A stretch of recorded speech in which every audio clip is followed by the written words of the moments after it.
है फजले उमर तुझको जहां याद करेगा.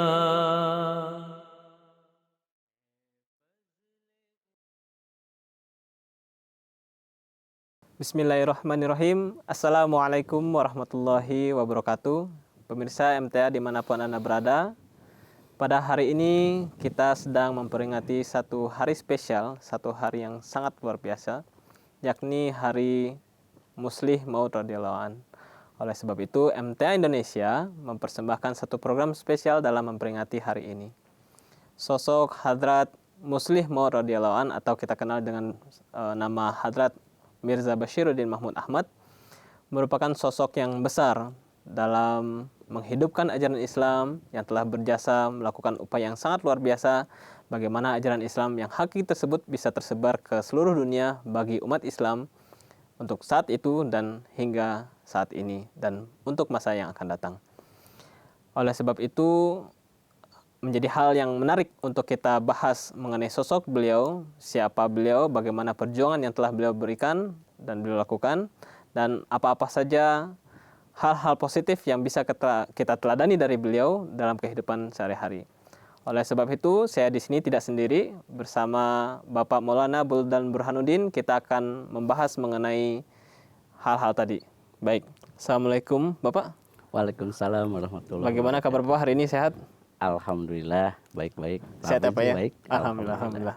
Baik, dalam hari yang spesial ini, dalam memperingati Hari Muslih Maud radhiyallahu an, kita akan sedikit berbincang mengenai sosok beliau, nubuatan beliau, perjuangan beliau, dan apa-apa saja yang bisa kita teladani dari wujud beliau. Kita masuk ke pertanyaan pertama. Kan ada istilah tak kenal maka tak sayang. Oleh sebab itu, saya meminta Bapak mohon untuk menjelaskan siapa sih Hadrat Muslih Maud ini, dan mungkin bisa menjelaskan mengenai nubuatan mengenai beliau. Silakan Bapak. Jazakumullah Pak Hafiz. Ya, ini memang hari yang spesial ya, tentang Hari Muslih Maud radhiyallahu taala an, atau Hadrat Mirza Bashiruddin Mahmud Ahmad radhiyallahu taala an. Membahas tentang beliau sama saja kita menyelami samudra yang sangat dalam. Karena apa? Karena beliau itu adalah sosok multi talent. Sosok yang memiliki keistimewaan, bukan hanya memiliki ilmu-ilmu kerohanian yang tinggi, tetapi juga beliau itu memahami ilmu-ilmu keduniawian, ilmu-ilmu tentang ke dunia falak, pengobatan dan segala macam. Dan memang ini seorang sosok yang sangat istimewa.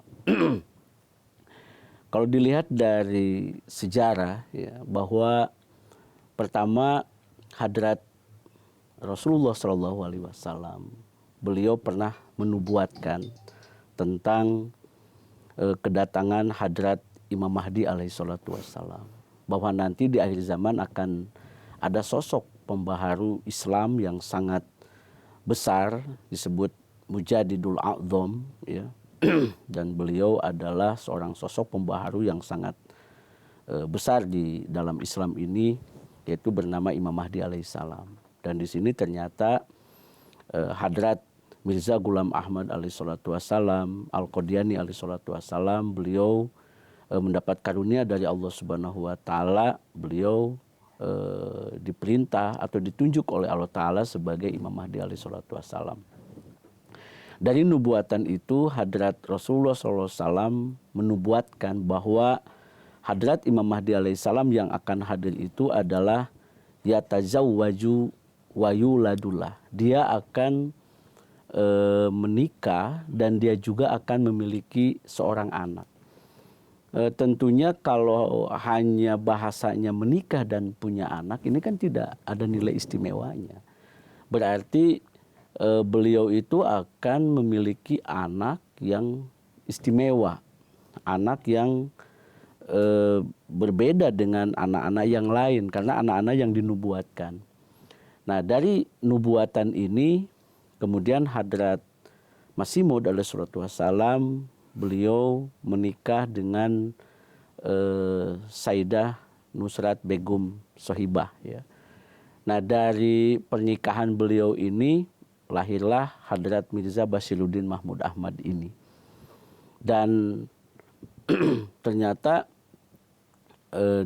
dari sejak kecil ya, keistimewaan beliau ini bukan anak yang sehat ya. Dari sejak kecil itu sudah mengalami masalah di penglihatan ya. Sehingga aduh, bagaimana ini anak ini kok sakit gitu penglihatannya. Tetapi dalam keadaan yang seperti itu ya, ternyata di dalamnya beliau memiliki keistimewaan yang sangat luar biasa. Hadrat Mirza Basiruddin Mahmud Ahmad ini di usia-usia dini saja, di usia-usia 19 tahun, di usia-usia 25 tahun, ini sudah mencapai tingkat yang sangat luar biasa ya. Dan kenapa ada hari Muslih Mau'ud? Sebenarnya bukan membahas hari kelahiran beliau ya, tapi membahas tentang bagaimana sepak terjang beliau ya, yang diberikan oleh Allah Subhanahu wa taala keistimewaan. Bahkan nubuatannya itu sangat panjang sekali, sangat luar biasa. Beliau bukan hanya diberikan sebuah ilmu duniawi atau ilmu rohani, bahkan nur cahaya ilahi pun beliau mendapatkan. Sehingga di dalam perjalanan beliau sangat luar biasa. Kalau saya lihat dalam catatan yang saya catat itu ada 3 fase yang beliau lalui begitu. Pertama, fase ke anak-anak sampai masa-masa usia 25 tahun. Ini sudah terlihat keistimewaan beliau. Dan beliau itu kan dididik oleh Hadrat Khalifatul Masih awal, oleh Hadrat Maulana Hakim Nuruddin. Baik, beliau mendapatkan istilahnya oleh Hadrat Masih Maud dipercayakan kepada beliau. Karena memang beliau punya masalah di penglihatan sejak kecilnya. Jadi Hadrat Khalifatul Masih yang pertama itu beliau selalu membacakan kitab-kitab. Selalu membacakan ilmu-ilmu kepada beliau. Dan beliau ini seorang yang ummi ya. Yang ummi itu artinya adalah bukan buta huruf. Ummi ini memiliki kecerdasan yang luar biasa. Jadi hanya mendengar apa yang dibacakan itu beliau bisa menyerap karena kecerdasan beliau itu brilian. Beliau itu sangat luar biasa, memiliki kemampuan untuk menyerap ilmu-ilmu yang dibacakan begitu. Saya kira itu barangkali kelumit perjalanan beliau. Beliau itu menjabat sebagai khalifah itu kurang lebih 52 tahun. Dan usia beliau 75 tahun. Kemudian di usia 25 tahun beliau menjadi seorang khalifah. Ya, khalifah yang kedua. Ini tentunya bukan hal kecil ya. Menjadi seorang khalifah di usia 25 tahun. Ini tantangan yang luar biasa. Di mana para senior-seniornya sangat luar biasa. Dan ini memang karunia dari Allah Subhanahu wa taala. Kemudian fase beliau itu adalah fase perjuangan ya. Nanti mungkin kita akan bahas lebih dalam fase perjuangan beliau, bagaimana fase berada di Qadian, gerakan-gerakan beliau. Kemudian fase berada di Pakistan. Karena fase terakhir beliau di Pakistan karena beliau meninggal di Rabuah. Dan kebetulan saya alhamdulillah dengan karunia Allah taala saya sudah pernah berkunjung atau ziarah ke makam beliau yang berada di Rabuah, Pakistan. Nah itu sangat luar biasa bagaimana beliau, sepak terjang beliau itu dalam menata, menyusun kota Rabuah yang ada sekarang. Saya kira itu barangkali Pak.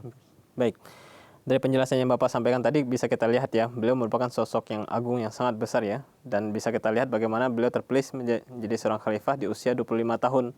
Menghadapi situasi yang sangat luar biasa pada waktu itu dan menjabat pada usia yang sangat-sangat masih muda ya Pak ya. Iya betul. Dan dari tadi Bapak juga menyinggung bagaimana beliau pun merupakan suatu nubuatan yang kita tarik jauh bisa sampai ke hadrat Rasulullah SAW. Bagaimana Rasulullah SAW menubuatkan akan hadirnya seorang Imam Mahdi dan juga seorang Imam Mahdi ini akan menikah dan mempunyai anak. Tadi Bapak juga menyinggung mengenai bahwa hal menikah dan mempunyai anak merupakan hal yang biasa, tetapi jika itu menjadi suatu nubuatan maka akan menjadi sesuatu yang sangat-sangat agung.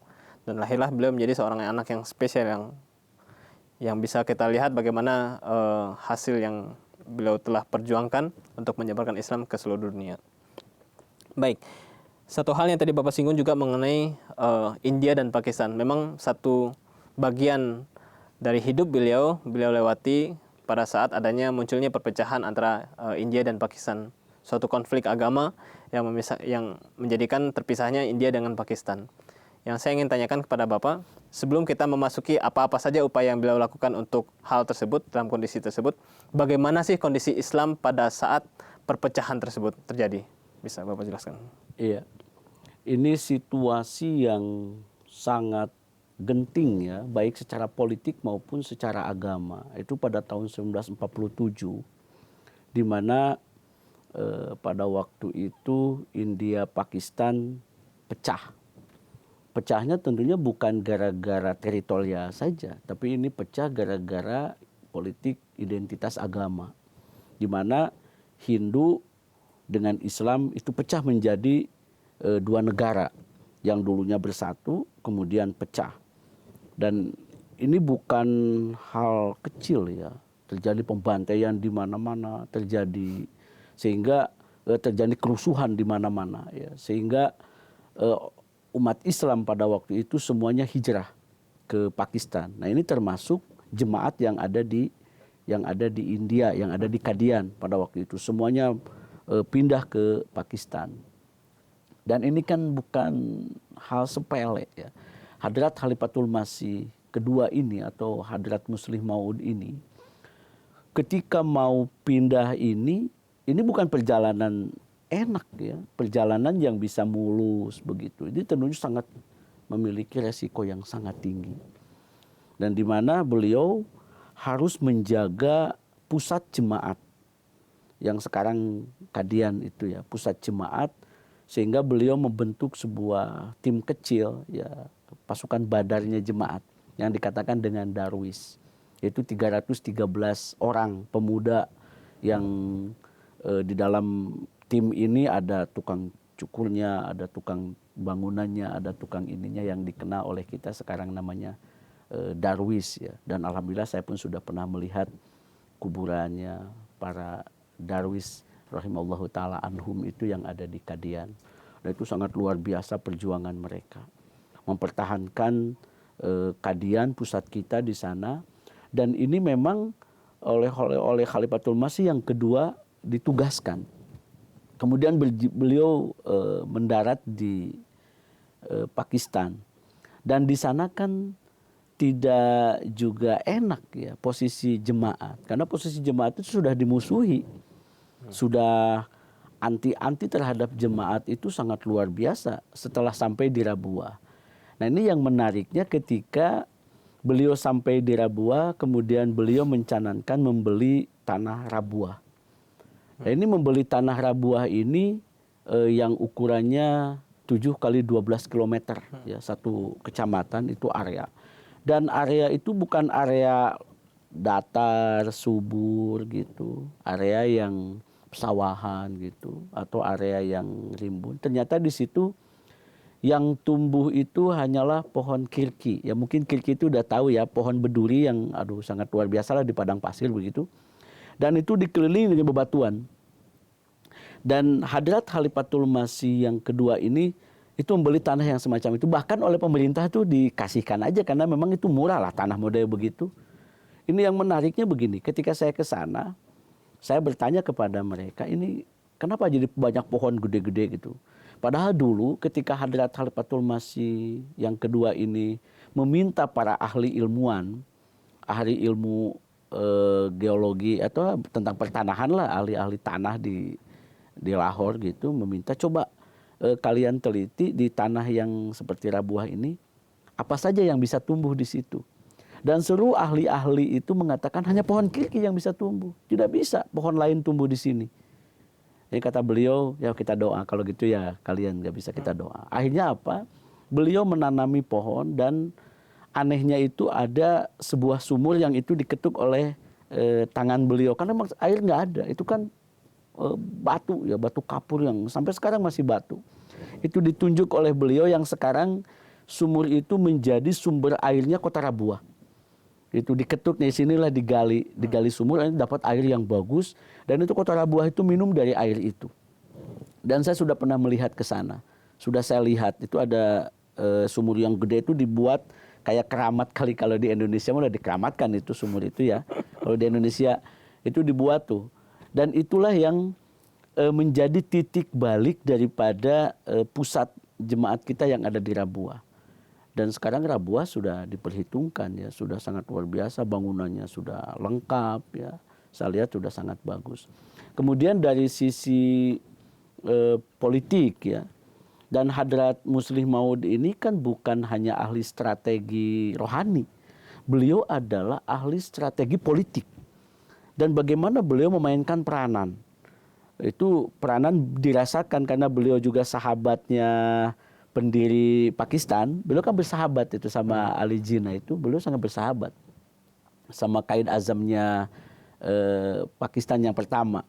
Itu beliau menjalin hubungan yang sangat luar biasa gitu. Dan beliau banyak memberikan saran-saran tentang bagaimana pembangunan kota di Pakistan, di Islamabad gitu ya. Pada zaman itu sebelum adanya gerakan-gerakan anti Ahmadiyah yang masif terhadap jemaat. Bahkan saya membaca sebuah cerita atau sebuah hikayat, itu Zulfikar Ali Bhutto itu tidak lepas dari peran beliau. Tidak lepas dari peran beliau naik ke kepresidenan itu. Dan beliau sangat berperan. Yang akhirnya Bhutto ini malah justru bukan berbalik berterima kasih ke beliau, malah justru berbalik mau menghancurkan jemaat karena terprovokasi oleh mullah-mullah yang ada di Pakistan. Dan akhirnya mereka sendiri yang nyah ya. Dan yang saya sangat bersyukur ketika berada di Rabuah ini kan sebenarnya ada cerita yang sangat luar biasa bagi Indonesia. Nah, termasuk salah satunya didoakannya Indonesia dalam kemerdekaan. Tahun 1945 itu kan salah satunya adalah doa daripada Hadrat Khalifatul Masih yang kedua ini ya. Sehingga kita ini betul-betul didoakan oleh beliau. Bahkan beliau memberikan tabaruk kepada jemaat Indonesia ya. Tabaruk ini ada sampai sekarang. Itu khusus dari tulisan Masih Maud yang diberikan oleh beliau untuk jemaat Indonesia. Ini salah satu hal yang paling menarik di antara semua yang dilakukan khususnya bagi Indonesia lah. Nah, kemudian dari sisi itu kan dari sisi politik ya. Kemudian dari sisi bagaimana membangun relasi ya, relasi beliau di Rabuah. Dan di Rabuah ini terbentuknya madrasah jamiah yang luar biasa ya sampai sekarang. Dan itu yang mengirimkan mubalik-mubalik ke seluruh dunia. Kemudian gerakan tahrik jadidnya diperkuat di Rabuah ya. Tahun 43 beliau dirikan gerakan tahrik jadid, dipermanenkannya di Rabuah. Dipermanenkan menjadi gerakan yang sangat luar biasa sekitar tahun 56 lah. Dipermanenkan bahwa gerakan ini menjadi gerakan internasional, mengirim mubalik ke seluruh dunia. Dan alhamdulillah jemaat Indonesia pasca pengiriman utusan Maulana Rahmat Ali, kita pun mendapatkan mubalik-mubalik yang diutus dari Rabuah ya, dari tahrik jadid, bukan dari mubaligin. Seperti Pak Yahya Somantri, kemudian ada lagi siapa Pak yang jadi pahlawan itu salah satunya adalah mubalik yang bukan dari mubaligin tapi dari tahrik jadid ya. Dari tahrik jadid dikirimkan ke Indonesia. Itu sangat luar biasa dan pengaruhnya sangat besar ya. Itu barangkali beberapa hal yang sangat fenomenal yang dilakukan oleh Hadrat Khalifatul Masih kedua ketika hijrah dari dari India ke Pakistan. Dan ini titik balik ya, titik balik yang tadinya seolah-olah ini seakan-akan Ahmadi itu mau hilang gitu loh. Tapi ternyata ketika ke Rabuah adalah titik balik bahwa Ahmadi itu mau sampai pada tingkat kemajuannya gitu. Padahal justru di Rabuah itulah pusat Ahmadiyah yang sampai saat ini menjadi pusat datanya Ahmadiyah di seluruh dunia begitu. Saya kira itu barangkali yang bisa disampaikan. Ya, baik. Tadi Bapak telah menyampaikan bagaimana kondisi Islam ya pada waktu terjadinya perpecahan di India dan Pakistan. Bisa kita bayangkan ya bagaimana ini konflik agama antara Islam dengan Hindu ya. Salah satunya satu agama menyembah sapi, yang satu agama lainnya menyembelih sapi. bagaimana kita bisa bayangkan dua agama ini bisa berdampingan hidupnya. Tentunya Ya, betul. banyak perpecahan, banyak konflik yang akan terjadi, sehingga ujung-ujungnya adalah terjadinya perpecahan antara pemisahan ya, pemisihan India waktu itu menjadi Pakistan, yang notabene-nya adalah umat Islam pindah ke Pakistan dan umat Hindunya tinggal di India ya Pak ya. Dan Bapak juga sampaikan bagaimana kadian yang waktu itu ada di India harus dijaga oleh 313 orang untuk mengamankan daerah tersebut agar tetap ada ya Pak ya. Dan itu menjadi suatu tanah kelahiran Hadrat Masih Maud yang harus dijaga. Dan kemudian Bapak juga sampaikan bahwasanya bagaimana ketika pindah ke Pakistan bukan hal yang enak juga ya, tadi Bapak sampaikan butuh perjuangan, butuh langkah-langkah untuk memajukan Islam ketika sudah berada di Rabuah. Salah satunya Bapak sampaikan bahwa bagaimana Rabuah itu merupakan suatu tanah tandus tadi Pak ya, air pun susah ya Pak ya, hanya tumbuhan berduri yang muncul di sana. Kita bisa bayangkan bagaimana kondisi di sana. Kita mengatakan diri bahwa kita akan memajukan Islam, tetapi kondisi yang kita hadapi adalah hidup di tanah gersang. Oleh sebab itu butuh tekad yang kuat, bagaimana doa menjadi suatu senjata yang sangat ampuh, pertolongan Allah Ta'ala pun tumbuh, dan sekarang kita bisa melihat Rabuah menjadi suatu tanah yang subur, banyak pepohonan di sana, dan dengan karunia Allah Ta'ala Bapak sudah sampai ke sana ya Pak ya? Sudah sekali atau Sudah, dua kali? Alhamdulillah baru satu kali. Satu kali. Alhamdulillah, suatu karunia yang sangat luar biasa sudah bisa ke sana. Dan sudah ke makam Hadrat Muslih Maud juga Pak ya, di sana ya Pak ya? Baik, itulah kondisi Islam yang ada pada waktu itu, dan bagaimana perjuangan beliau di beberapa bidang yang telah beliau lakukan demi kemajuan Islam ketika beliau sudah berada di Rabuah ya Pak ya.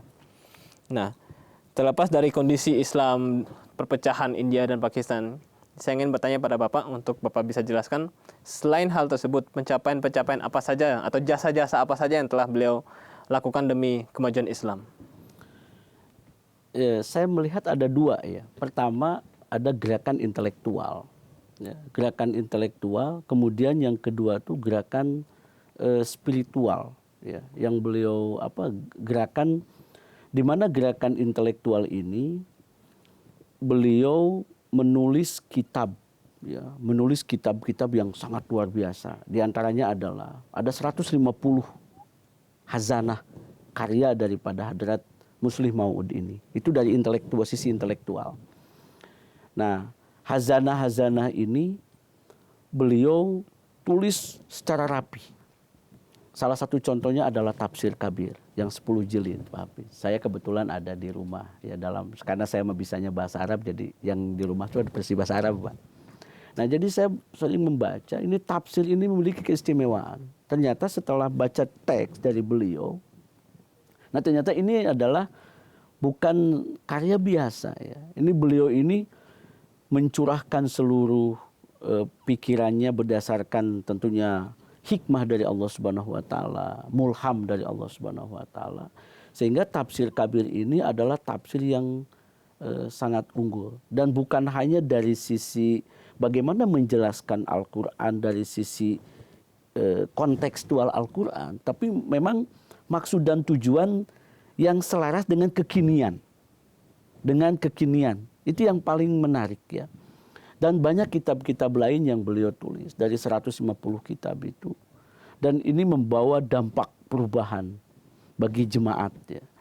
Dan kitab-kitab ini saya harap anggota kita bisa membaca sebenarnya. Selain hazanah-hazanah ruhani hazain yang Hadrat Masih Maud Darussalam tulis ya, yang 80 kitab, dan ini 150 kitab yang karya beliau. Dan sebenarnya bagi orang Ahmadi, saya kira kita tidak akan ada sempat ya membaca kitab orang lain sebenarnya.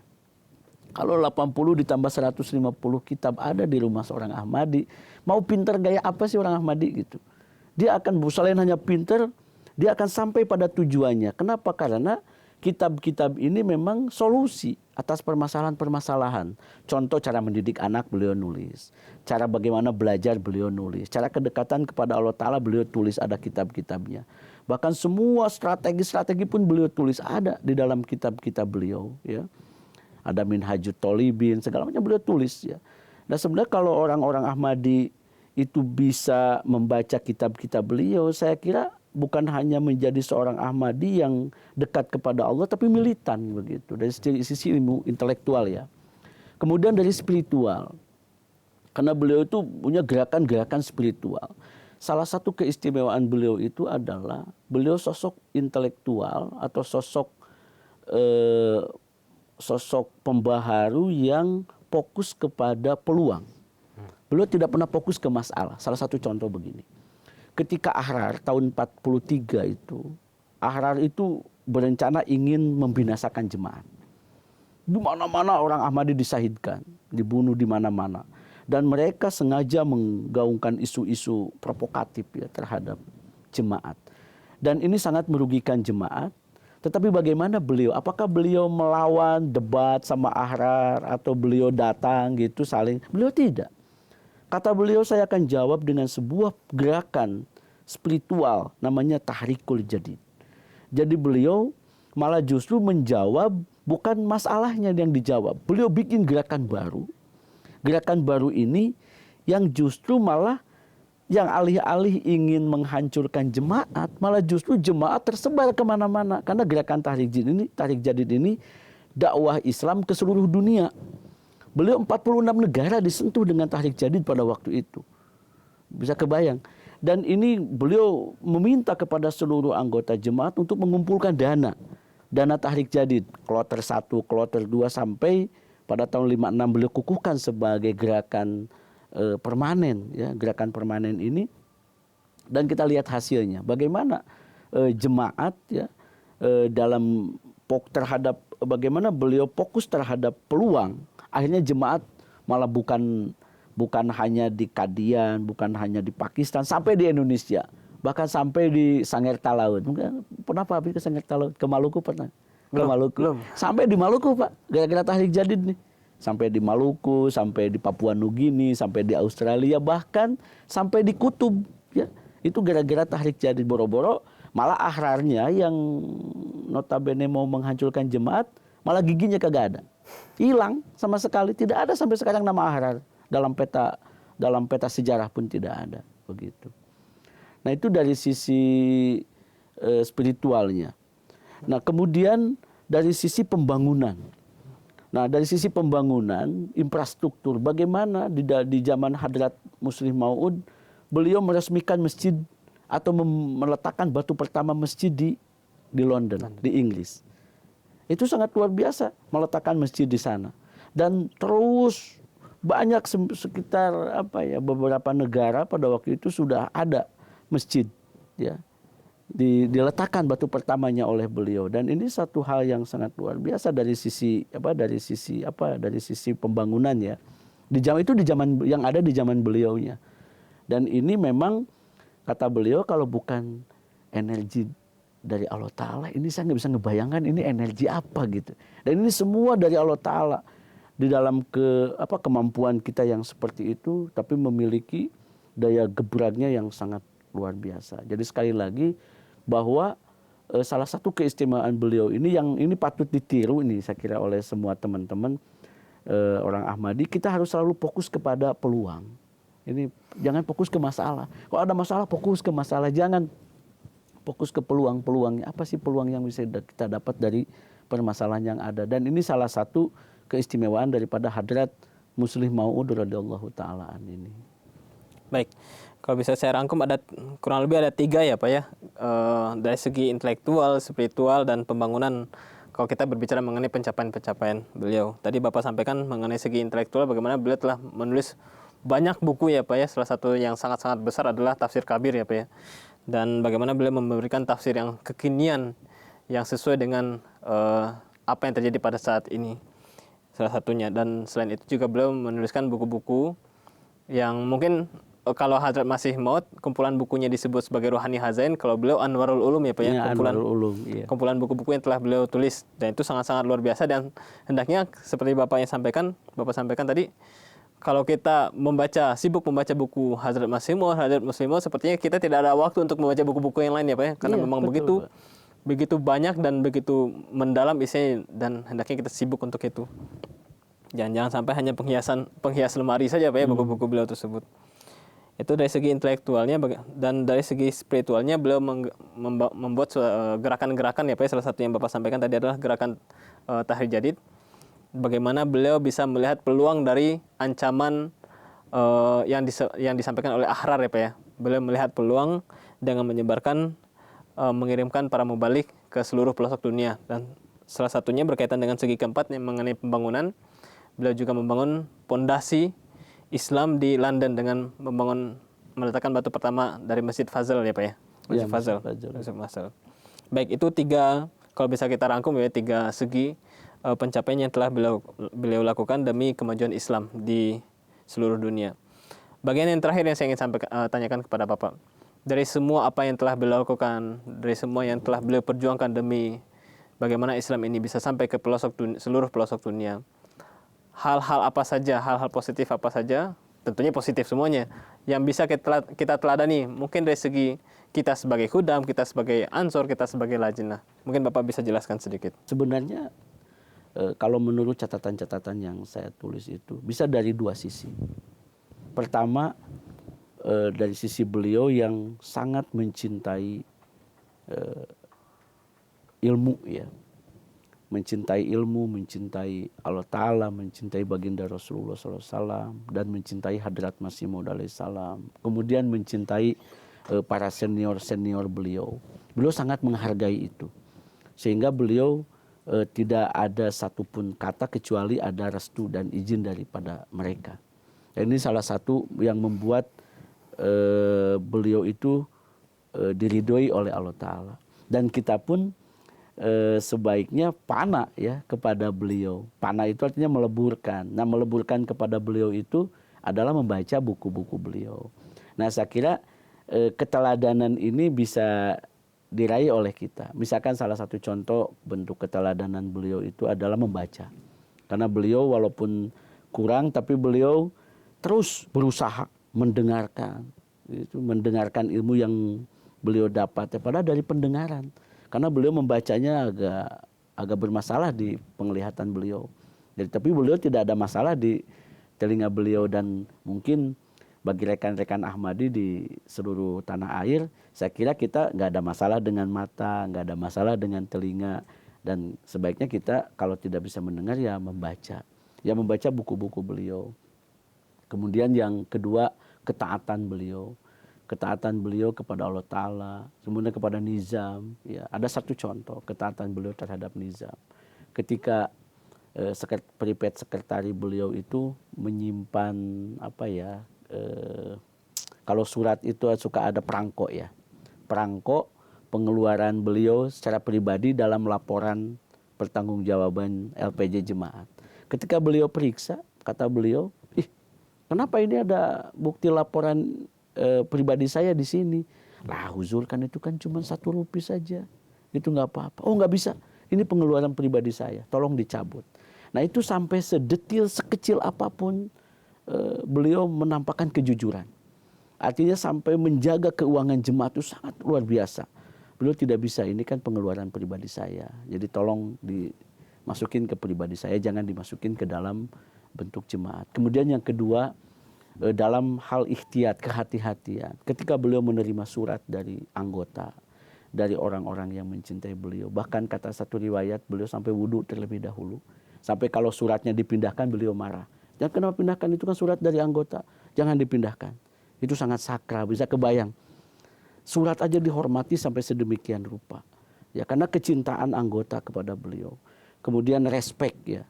Kita bisa belajar dari respek beliau. Respeknya bagaimana? Satu kali ada seorang ibu-ibu datang kepada beliau, melaporkan tentang anaknya yang sakit. Kemudian beliau berdoa semalaman, sampai anaknya sembuh. Kemudian si ibunya paginya datang, Tuhan, huzur, alhamdulillah anak saya sudah sehat. Kata huzur dalam hati, pada saya semalaman mendoakan anak kamu, dia tidak tahu. Alhamdulillah, bisa kebayang. Respek ya, sedemikian rupa. Itu terhadap anggota apapun atau siapapun yang datang kepada beliau. Nasihat terakhir daripada Hadrat Muslih Mau'ud radhiyallahu ta'ala, kata beliau begini, wahai saudaraku, semua keberkatan ini terletak kepada khilafah. Hendaklah kalian berpegang teguh kepada khilafah. Tidak ada kebaikan, tidak ada kehebatan selain berpegang teguh kepada khilafah. Sehingga ketika beliau pada usia 25 tahun itu ya, pada waktu itu kan ada sekelompok orang yang ingin mencoba untuk tidak ada pemilihan khilafah.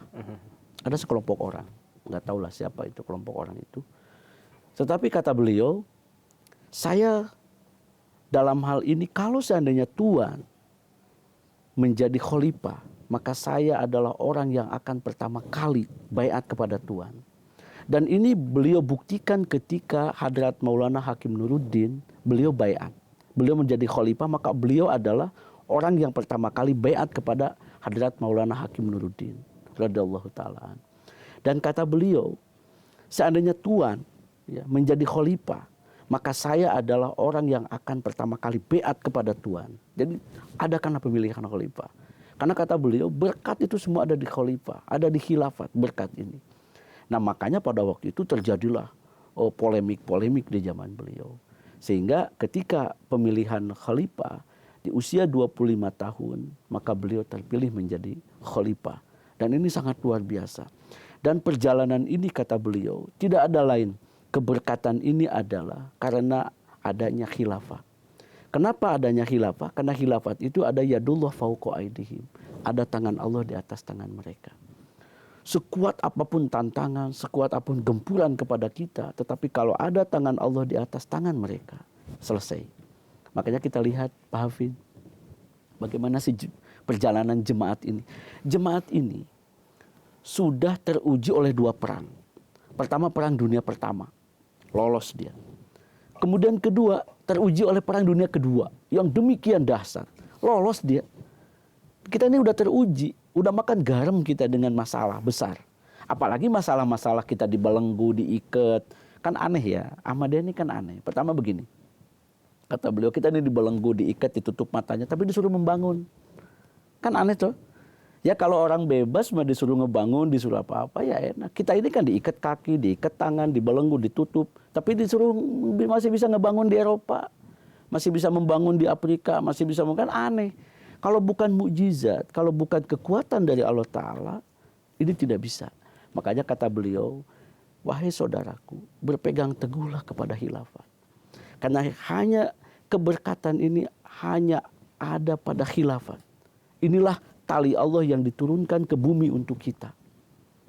Dengan berpegang teguh kepada khilafat, keberkatan, kemuliaan, kehebatan, itu Allah berikan kepada kita. Dan ini menjadi bukti, menjadi contoh bahwa jemaat ini di apapun juga tidak akan hilang.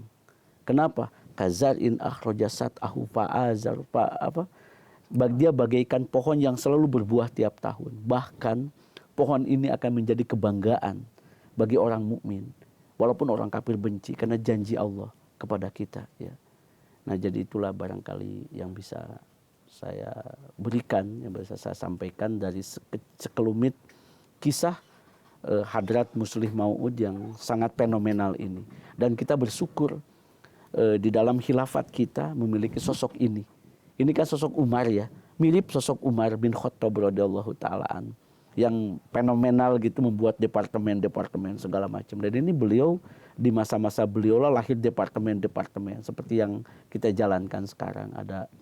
Ada anjuman, ada segala macam di zaman kita pada hari ini adalah cikal bakalnya dirintis oleh Hadrat Muslih Mau'ud radhiyallahu ta'ala ini.